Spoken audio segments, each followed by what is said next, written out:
সম্পত্তির জন্য নিজের বাবাকে দাফন দিতে দিচ্ছে না সন্তানেরা। কি শুনে আশ্চর্য হয়েছেন? আজ যা বলতে যাচ্ছি শুনলে আপনার গা শিউরে উঠবে, চোখের পানি আটকাতে পারবেন না। সম্প্রতি বাংলাদেশের ভোলার চর ফ্যাশন উপজেলায় ঘটে গেছে এমন এক নৃশংস ঘটনা, যা দেখে মানুষের বিবেক কাঁপছে।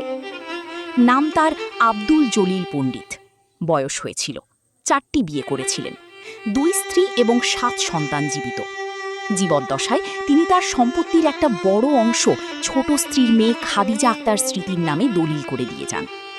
এই নিয়েই অন্য সন্তানদের মধ্যে দীর্ঘদিন ধরে ক্ষোভ জমছিল। শুক্রবার রাতে জলিল পণ্ডিত মারা যান। শনিবার সকালে দাফনের প্রস্তুতি চলছিল। প্রথমে পারিবারিক কবরস্থানে কবর খোঁড়া হয়, কিন্তু সন্তানরা সেখানে বাবার লাশ দাফন করতে দেয়নি। সম্পত্তির লোভে তারা বাধা দেয়। তারপর নিরুপায় হয়ে বাড়ির উঠানে দ্বিতীয় কবর খোঁড়া হয়। সেখানেও একই ঘটনা।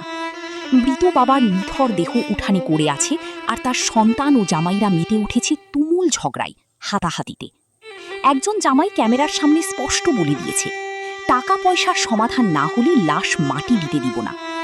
ভাবুন একবার, যে মানুষটা তাদের জন্ম দিয়েছে, লালন পালন করেছে, সেই বাবার লাশের সামনে দাঁড়িয়ে তারা টাকার হিসাব করছে। চোখের সামনে লাশ পড়ে আছে আর তারা চিৎকার করে সম্পত্তির ভাগ চাইছে। এর চেয়ে নিষ্ঠুর দৃশ্য আর কি হতে পারে? পরিস্থিতি এতটাই ভয়াবহ হয়ে ওঠে যে পুলিশ পর্যন্ত এসে হিমশিম খেয়ে যায়। শেষ পর্যন্ত এলাকার মাতব্বর, জনপ্রতিনিধি ও পুলিশের হস্তক্ষেপে দুপুরে নামমাত্র জানাজা পড়িয়ে উঠানেই দাফন করা হয়। ভাই বোন, এই ঘটনা শুধু একটা পরিবারের কলঙ্ক নয়, এটা পুরো সমাজের আয়না।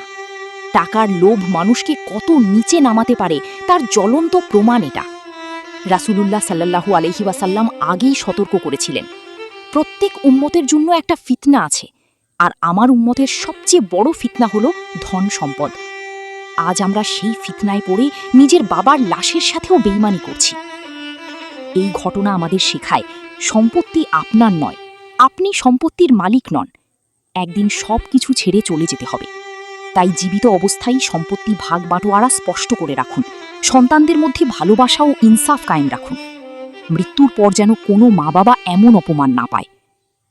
আপনার বাবা মা এখনো বেঁচে আছেন, আজই তাদের কাছে গিয়ে ক্ষমা চান, সময় দিন, ভালোবাসা দিন, কারণ কাল হয়তো আর সুযোগ থাকবে না। টাকা আসবে যাবে, কিন্তু সম্পর্ক একবার ভাঙলে আর জোড়া লাগে না। এই ঘটনা থেকে শিক্ষা নিন, নিজেকে এবং পরিবারকে সংশোধন করুন। আল্লাহ আমাদের সবাইকে হেফাজত করুন। আমিন।